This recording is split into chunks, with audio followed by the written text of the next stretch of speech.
Rajveer Singh Shoran, associate professor in chemistry, SRR Morarka government PG college Jhunjhunu. First of all good afternoon to all the students of BSc part second. पिछले video lecture में हमने carboxylic acid के derivative जो कि 4 प्रकार के बताए थे, उसमें 3 प्रकार के डेरिवेटिव अपने डिस्कस कर लिए थे। इसमें एस्टर, अनहाइड्राइड और एसिल हैलाइड्स, इनको अपन ने डिस्कस कर लिया था। Today we will discuss the fourth derivative amide. तो पहले अपन डिस्कस करें कि अमाइड किसे कहते हैं। तो अमाइड कार्बोक्सिलिक अम्लों के वे व्युत्पन्न जिनमें कार्बोक्सिलिक समूह COH के हाइड्रोक्सिल समूह का प्रतिस्थापन NH2 समूह यानी अमीनो समूह द्वारा किया जाता हो, अमाइड या एसिड अमाइड्स कहलाते हैं। इनके बनाने की विधियां जो हैं वो निम्न प्रकार से हैं। एसिड डेरिवेटिव से बना सकते हैं अपन उनका अमोनीकरण करके।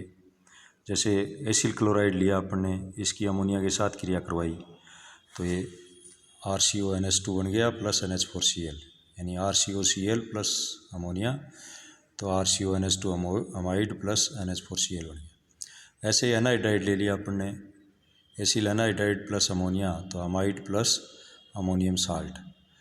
और अमोनियम साल्ट को अगर हीट करेंगे अपन तो इसमें RCONH2 प्लस जल जो है वो निकल जाएगा।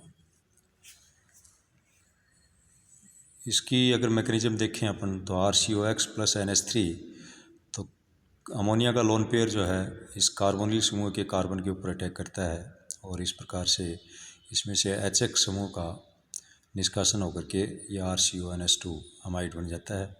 X बराबर Cl ले सकते हैं अपन, OCOR यानी अनहाइड्राइडिक ग्रुप और OR। दूसरा मेथड है इसका साइनाइड या नाइट्राइल समूह का अगर आंशिक जल अपघटन करते हैं अपन। अगर पूरा जल अपघटन कर देंगे तो RCN जो है कार्बोक्सिलिक अम्ल में बदल जाएगा, और इसका आंशिक जल अपघटन करते हैं यानी RCN प्लस 1 ही मोल H2O का लेते हैं तो RCONH2 बनता है। तीसरा मेथड है अम्लों के अमोनियम लवण के ताप अपघटन के द्वारा, यानी by pyrolysis of ammonium salt of acids. ये जैसे अपन ने अमोनियम एसीटेट लिया, इसको अगर हीट किया इन प्रेजेंस ऑफ एसिड तो एसिटामाइड प्लस H2O वो बन गया। तो ये अमाइड्स के बनाने की विधियाँ थी। इसके बाद इसके कुछ फिजिकल प्रॉपर्टीज़ हैं। जैसे फॉर्मामाइड को छोड़ करके सारे के सारे प्राथमिक अमाइड्स जो हैं वो रंगहीन क्रिस्टलीय ठोस होते हैं। फॉर्मामाइड एक लिक्विड होता है। अंतराणु का हाइड्रोजन बंध के कारण इनके क्वथनांक व गलनांक के मान उच्च होते हैं। तीसरा, अगर 1 से 6 कार्बन परमाणु तक सभी अमाइड जल में विलय हैं, लेकिन जैसे जैसे इनके मोलिकुलर वेट में बढ़ोतरी होती है इनकी घुलनशीलता जो है वो घटती है। Now we discuss the chemical properties of amide. अम्लों के व्युत्पन्नों में अमाइड कम क्रियाशील होते हैं। ये अमोनिया की तुलना में कम अक्षारीय होते हैं, क्योंकि नाइट्रोजन पर उपस्थित एकाकी इलेक्ट्रॉन युग्म आसानी से अम्लों को उपलब्ध नहीं होते हैं, अर्थात ये उदासीन यौगिक हैं जो अम्लों के साथ लवण नहीं बनाते हैं। कार्बोनिल कार्बन पर इलेक्ट्रॉन घनत्व न्यूनतम नाइट्रोजन परमाणु के इलेक्ट्रॉन दाता क्रिया जो कि अनुनाद के कारण उत्पन्न होता है द्वारा घटती है। इसमें अनुनाद जो है निम्न प्रकार से इस रिएक्शन में दिखाया है कि नाइट्रोजन का लोन पेयर कार्बन नाइट्रोजन के बीच में आता है और कार्बन ऑक्सीजन के बीच वाला जो बॉन्ड है पाई बॉन्ड वो ऑक्सीजन पर चला जाता है। इसी कारण नाभिक स्नेही का आक्रमण जो है कार्बोनिल कार्बन पर बहुत ही कठिनाई से होता है, जिसके कारण अमाइड जो है वो कम क्रियाशील होते हैं। दूसरा, यदि हाइड्रोलिसिस करें अपन अमाइड का जल अपघटन करें तो ये कार्बोक्सिलिक एसिड में बदल जाता है और अमोनियम क्लोराइड बनता है। नाइट्रस अम्ल के साथ यदि HNO2 के साथ इसकी अमाइड की क्रिया कराएं अपन तो it will convert into carboxylic acid and H2O। Now reduction, RCONH2 इसका रिडक्शन किया लिथियम एल्यूमिनियम हाइड्राइड में तो इट विल CO ग्रुप जो है CH2 में बदल जाएगा, यानी RCH2 NH2 प्राथमिक अमीन बनता है प्लस H2O निकल जाता है।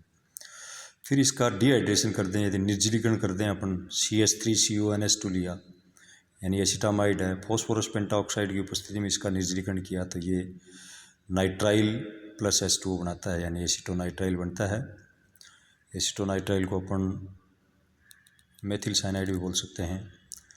एंड हॉफमैन डिग्रेडेशन मेथड है। हॉफमैन डिग्रेडेशन मेथड के अंदर अमाइड लेते हैं प्लस ब्रोमीन और 4 KOH के मॉलिक्यूल, तो इससे प्राथमिक अमीन बनता है RnH2 plus potassium bromide, potassium carbonate और H2O का निष्कासन होता है। नाउ इसकी एम्फोटेरिक नेचर अगर देखें तो अमाइड दुर्बल अम्लीय और दुर्बल क्षार की भांति व्यवहार करते हैं, और इनके अंदर जो है अपन देख सकते हैं RCONH2 प्लस सोडामाइड से रिएक्शन या सोडियम के साथ रिएक्शन कराई ड्राई ईथर, तो इन प्रेजेंस ऑफ ये सोडियम साल्ट बन जाता है इसका। RCONH2 प्लस मर्क्यूरिक ऑक्साइड लिया अपन ने तो RCONH का whole twice Hg plus H2O बनता है। तो इस उभयधर्मिक प्रकृति को अपन इस प्रकार से भी दिखा सकते हैं, जैसे संरचना फर्स्ट के अंदर ये RCONH2 का कीटो रूप है, और दूसरी जो स्ट्रक्चर है इनोल रूप दिखाया है इसमें RCONH2 का, जिसमें C डबल बॉन्ड NH और C के साथ OH। तो इस प्रकार से संरचना फर्स्ट जो है कीटो रूप में एसिल समूह के डीएक्टिवेटिंग प्रभाव के कारण नाइट्रोजन परमाणु की उपस्थिति एकाकी इलेक्ट्रॉन युग्म आसानी से उपलब्ध नहीं हो सकता, अर्थात कम उपलब्ध होता है, जो कि दुर्बल क्षारीय प्रकृति को दर्शाता है। जबकि संरचना 2 के अंदर इनोल रूप में एसिल समूह का डीएक्टिवेटिंग ग्रुप NH2 समूह में उपस्थित हाइड्रोजन को किसी अक्षार की उपस्थिति में मुक्त कर देता है, जो कि इसकी अम्लीय प्रकृति को दर्शाता है। Now we can discuss the urea और कार्बामाइड। यूरिया को सबसे पहले रोले नामक वैज्ञानिक ने प्राप्त किया था इसको यानी यूरिन से। इसे प्रयोगशाला में कार्बनिक यौगिकों में सर्वप्रथम होलर ने तैयार किया। प्रयोगशाला में बनाने वाला यह प्रथम कार्बनिक यौगिक है। यूरिन के अंग्रेजी शब्द यूरिन से ही इसका नाम आगे चलकर यूरिया पड़ा।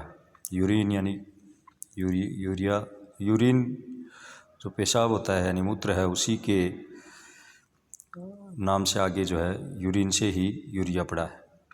यूरिया कार्बोनिक अम्ल अस्थायी डाइबेसिक अम्ल का डाइअमाइड है, जिसे कार्बामाइड भी कहते हैं। यानी कार्बोनिक अम्ल लिया अपन ने CO3 H2CO3, इसमें से 2 NH2 ग्रुप लगा दें अपन और 2 OH हटा दें तो ये NH2CO यूरिया बन जाता है। और यही कार्बमिक एसिड जो अस्थायी होता है, इसमें से एक OH हटा दें और NH2 जोड़ दें तो यूरिया बनता है।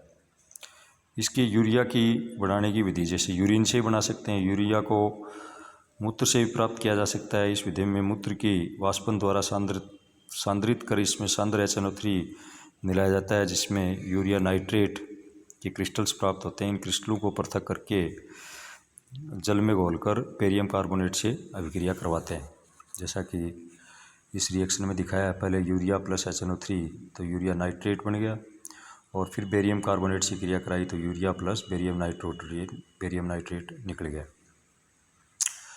सेकेंडली होलर सिंथेसिस है। होलर ने यूरिया को प्रयोगशाला में पोटेशियम साइनेट और अमोनियम सल्फेट के मिश्रण के विलयन को वाष्पित करके प्राप्त किया था। इस प्रक्रिया में सबसे पहले अमोनियम साइनेट बनता है, जो कि परमाणुओं के पुनर्विन्यास द्वारा यूरिया में बदल जाता है। जैसे पोटेशियम साइनेट लिया अपन ने, प्रेजेंस ऑफ अमोनियम सल्फेट, तो पहले अमोनियम साइनेट बन गया और पोटेशियम सल्फेट निकल गया।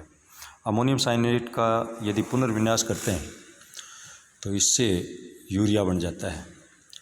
और या फिर अपन ये करें कि अमोनियम साइनेट है, इसको पहले आइसो यूरिया में बदल दें और आइसो यूरिया को यूरिया के अंदर कन्वर्ट किया जा सकता है। कुछ प्रयोगशालाएँ विधि हैं इसकी, जैसे प्रयोगशाला में यूरिया को अमोनिया की क्रिया के द्वारा फॉस्चेन यानी कार्बोनिल क्लोराइड या अल्किल कार्बोनेट या क्लोरोफॉर्मेट या यूरिथेन से बनाया जा सकता है। जैसे फॉस्चेन लिया अपन ने COCl2 प्लस इसकी क्रिया अमोनिया के साथ करवा दी, गर्म कर दिया इसको तो यूरिया बन गया प्लस 2HCl। या एथिल कार्बोनेट ले लिया अपन ने और इसकी क्रिया अमोनिया से करवाई, हीट किया तो यूरिया बन गया और एथिल एल्कोहल निकल गया। या क्लोरोफॉर्मेट ले लें और इसकी रिएक्शन जो अमोनिया के साथ करवा दें तो इससे भी यूरिया और एल्कोहल HCl निकल जाता है। Then we can discuss the chemical properties of urea. तो यूरिया का जलीय विलयन जो है लिटमस के प्रति उदासीन होता है, लेकिन ये बहुत ही दुर्बल मोनो अम्ल अक्षार की भांति दर्शाता है, की भांति व्यवहार दर्शाता है। अतः यूरिया के सांद्र विलयन की क्रिया जो है सांद्र HNO3 या सांद्र ऑक्जेलिक अम्ल के साथ करवाते हैं और क्रमशः यूरिया नाइट्रेट या यूरिया ऑक्सलेट बनता है। यूरिया एमीन की तुलना में दुर्बल क्षार है, जबकि सामान्य अमाइडों की तुलना में प्रबल क्षार है। एमीन की प्रबल क्षारीय प्रकृति का कारण है प्रोटोनीकरण में एमीन के नाइट्रोजन पर आसानी से एकाकी इलेक्ट्रॉन युग्म का प्राप्त होना है, जबकि अमाइडों में नाइट्रोजन परमाणु पर आसानी से इलेक्ट्रॉन युग्म प्राप्त नहीं होता है, जिसके कारण अनुनाद। इसे प्रोटोनीकृत अमाइड के द्वारा भी समझाया जा सकता है, जो कि अनुनाद के कारण स्थायी होता है। जैसे अपन ने इस रिएक्शन में देखा, रेजोनेटिंग स्ट्रक्चर जो है प्रोटोनीकृत अमाइड है, ये इस प्रकार से रेजोनेंस शो करता है। इसी प्रकार अमाइडों की तुलना में यूरिया की प्रबल क्षारीय प्रकृति को भी समझाया जा सकता है। जैसे सामान्य अमीडों की तुलना में प्रोटोनीकृत यूरिया में अनुनाद प्रभाव अधिक प्रभावी होता है, जिससे यह अधिक स्थायी व अधिक अक्षारीय प्रकृति दर्शाता है, जैसा कि ये निम्न रेजोनेटिंग स्ट्रक्चर के द्वारा दिखाया है। एलिफेटिक अमीन में कार्बन नाइट्रोजन बंध लंबाई जो है 1.47 एंगस्ट्रॉम पाई गई है, जबकि यूरिया में कार्बन नाइट्रोजन की बंध लंबाई जो है 1.37 एंगस्ट्रॉम पाई गई। अर्थात अपन ये निष्कर्ष निकाल सकते हैं कि द्विबंध के कुछ लक्षण जो है अनुनाद के द्वारा इसमें आते हैं, जिन्हें निम्न अनुनादी संरचनाओं द्वारा अपन समझाया जा सकता है। तो ये यूरिया की 3 अनुनादी संरचनाएं शो की हैं। यूरिया का अगर जल अपघटन करते हैं अपन यूरेज एंजाइम की उपस्थिति में, तो अमोनिया बनती है प्लस CO2, यानी यूरिया की एंजाइम यूरेज की उपस्थिति में हाइड्रोलिसिस कराया तो अमोनिया और कार्बन डाइऑक्साइड। ऐसे ही ऊष्मा का प्रभाव बायूरेट परीक्षण भी बोलते हैं। यूरिया शुष्क को गर्म करने पर 132 डिग्री सेंटीग्रेड पर पिघलता है और इसे आगे गर्म करने पर 150 डिग्री सेंटीग्रेड पर ये क्रिस्टलीय ठोस यानी बायूरेट बनाता है, जो और अमोनिया निकलती है।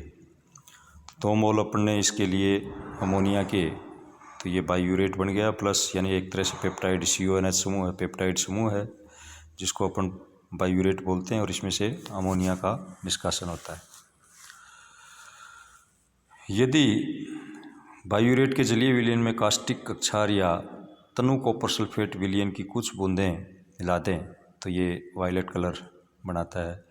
यानी यूरिया, प्रोटीन, ये सभी यौगिक जिसमें CONH यानी पेप्टाइड समूह पाया जाता है, इस परीक्षण को देते हैं। इसे बायूरेट टेस्ट भी बोलते हैं।